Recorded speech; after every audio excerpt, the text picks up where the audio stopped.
ચલો હવે આપણે આગળની ચર્ચા કરીએ. આજના વિડીયોમાં જોઈએ તો જે આપણે સૂત્ર જોયું હતું કે સામાન્ય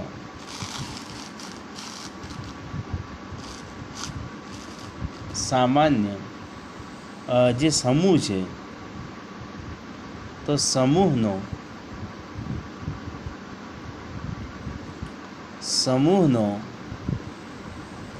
સામાન્ય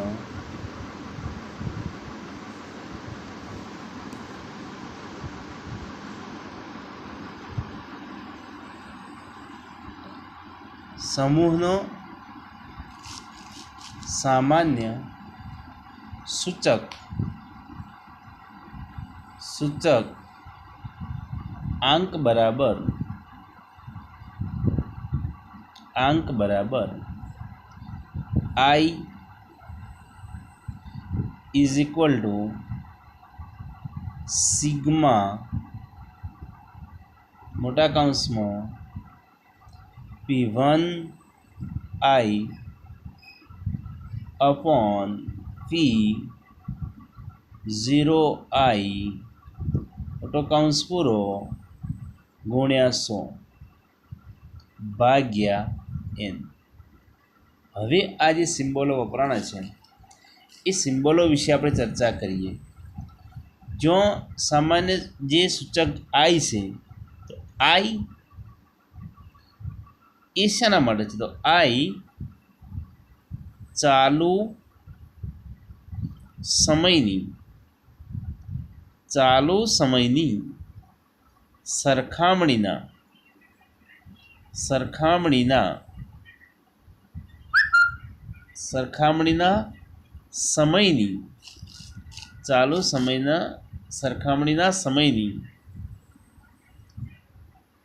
સમયની સાપેક્ષ મેળવેલ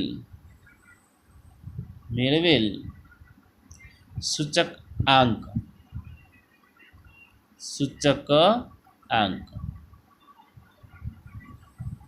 હવે અહીં આપણે એક પછી એક જોઈએ તો P1I ધ્યાન રાખજો. અહીંયા જે P1 આપણે આગળ જોયું હતું એમાં I નહોતો. એનું કારણ એક હતું કે એની અંદર ખાલી માત્ર એક જ વસ્તુ જે હતી એનો ભાવ સૂચક અંક આપણે શોધવાનો હતો. એક કરતાં વધારે હોય તો એના માટે ક્રમબદ્ધ લેવા માટે આપણે આઈનો ઉપયોગ કરીએ છીએ. આઈ બરાબર તમે 1 2 3 4 5 જેટલી વસ્તુઓ હોય એટલી વસ્તુને આપણે લખી શકીએ. તો આઈ જે છે આઈ એ ચાલુ સમય માટે આઈની કિંમત ચલ આઈની કિંમત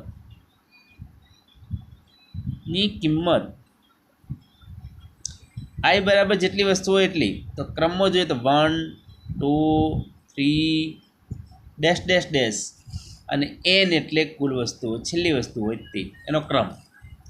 હવે અહીંયા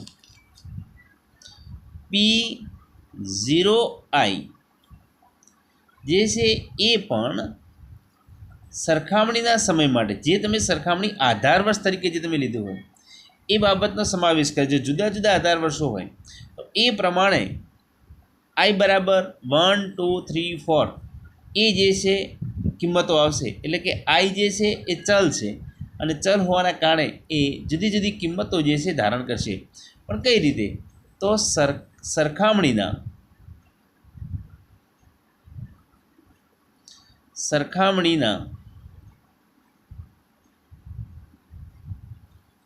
સમય માટે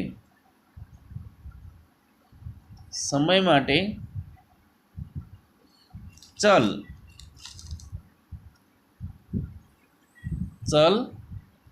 આઈની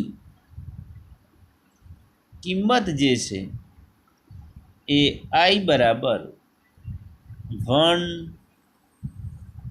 1 2 3 ડેશ ડેશ ડેશ એન એટલે કે એન સુધી જેટલી વસ્તુ હોય તે, અને જેટલી વસ્તુઓ લીધી હોય એ વસ્તુઓની સંખ્યાને આપણે એન દ્વારા દર્શાવીએ છીએ. તો ચલની કિંમતોની સંખ્યા જેને આપણે એન દ્વારા દર્શાવીએ છીએ. અહીં ખાસ વિદ્યાર્થી મિત્રો આપણે ચર્ચા કરીએ તો અહીં આપેલ એન વસ્તુના સમૂહનો સામાન્ય સૂચક અંક વસ્તુઓ એન બરાબર 1 પણ હોઈ શકે, 10 પણ હોઈ શકે અને એનાથી વધારે વસ્તુઓ પણ હોઈ શકે.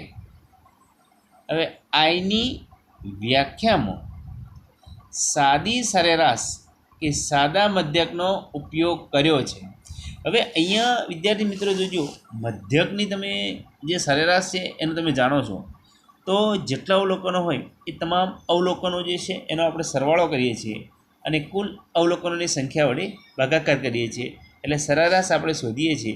તો અહીંયા પણ જોઈએ તો જેટલી પણ વસ્તુઓ હોય એટલી વસ્તુઓનો આપણે જે છે એ સૂચક આંક મેળવીએ છીએ. એ સૂચક આંકનો સિગ્મા એટલે કે સરવાળો કરીએ છીએ. સરવાળો કર્યા પછી આપણે 100 વડે ગુણીએ છીએ, એટલે કે ટકાવારીમાં ફરે. અને ટકાવારીમાં ફેરવ્યા પછી એની કેટલી કુલ સરેરાશ થાય છે, એટલે કે એ સંખ્યા જે કુલ સંખ્યાઓ જેટલી હોય એટલે વસ્તુઓ જેટલી હોય એટલા વડે આપણે ભાગાકાર કરીએ છીએ. તો પરંતુ સામાન્ય સૂચક અંક આઈ ની વ્યાખ્યા ભારિત મધ્યક, જેની હાલ આપણે ચર્ચા કરવાના નથી, આગળ ચર્ચા થશે, અથવા તો ગુણોત્તર મધ્યકનો ઉપયોગ પણ કરી શકાય. આ અંગે જે ચર્ચા છે આ પ્રકરણમાં હવે પછીના ટોપિકો જે છે એમાં આપણે કરીશું. હવે વ્યવહારમાં ભાવસૂચક અંક મેળવવા ઘણી વખત પરસ્પર સંબંધિત વસ્તુઓનો સમાવેશ કરી તેના ભાવ અંગેની માહિતી મેળવવી પડે છે. દાખલા તરીકે ખોરાકની ચીજવસ્તુઓનો સમૂહમાં, ખોરાકની જે ચીજવસ્તુઓ છે એનો સમૂહમાં છે. અહીંયા ખાલી માત્ર એક જ વસ્તુ નથી, એકથી વધારે વસ્તુઓનો સમાવેશ થાય છે.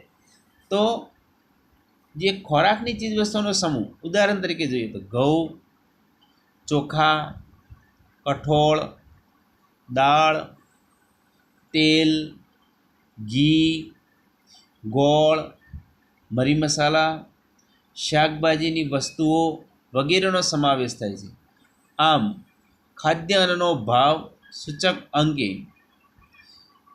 એ સંબંધ ધરાવતી જુદી જુદી વસ્તુઓના ભાવમાં થતા સાપેક્ષ ફેરફારો કે ભાવ સાપેક્ષ સાથે સંકળાયેલો અંક છે. હવે જો આવી પરસ્પર સંબંધિત એન વસ્તુઓના સમૂહ લઈએ તો આ સમૂહમાં આવેલી પ્રત્યેક વસ્તુ માટેના ભાવમાં થતા સાપેક્ષ ફેરફારો માટેના અંક શોધી સમગ્ર રીતે રજૂ કરતા મળેલા સરેરાશ માપને તે સમૂહ માટેના ભાવનો સૂચક અંક કહેવામાં આવે છે. સૂત્રમાં દર્શાવવું હોય તો આપણે આ રીતે દર્શાવી શકીએ તો કે આઈ બરાબર સિગ્મા P1I અપોન P0I મોટો કૌંસ પૂરો ગુણ્યા 100 ભાગ્યા n. અહીંયા આપણે જોઈએ તો P1I જે છે ચાલુ સમય માટે ચીજવસ્તુ આઈનો ભાવ, P0I જે છે એ આધાર સમય માટે ચીજવસ્તુ આઈનો ભાવ, અને કુલ વસ્તુઓ એટલે કુલ ચીજવસ્તુઓની સંખ્યા. હવે જો આવી પરસ્પર સંબંધિત n વસ્તુઓના સમૂહ લઈએ તો આ સમૂહમાં આવેલી પ્રત્યેક વસ્તુ માટેનો જથ્થામાં થતા સાપેક્ષ ફેરફાર માટેનો અંક શોધી સમગ્ર રીતે રજૂ કરતા મળેલ અથવા મેળવેલ સરેરાશ માપને તે સમૂહ માટેનો જથ્થા સૂચકાંક કહેવામાં આવે છે. વિદ્યાર્થી મિત્રો, અહીંયા આપણે 1.1 સુધીની ચર્ચા પૂરી કરીએ છીએ. હવે આપણે આવશે પોઈન્ટ 1.2, જેની ચર્ચા નેક્સ્ટ વિડીયોમાં કરીશું.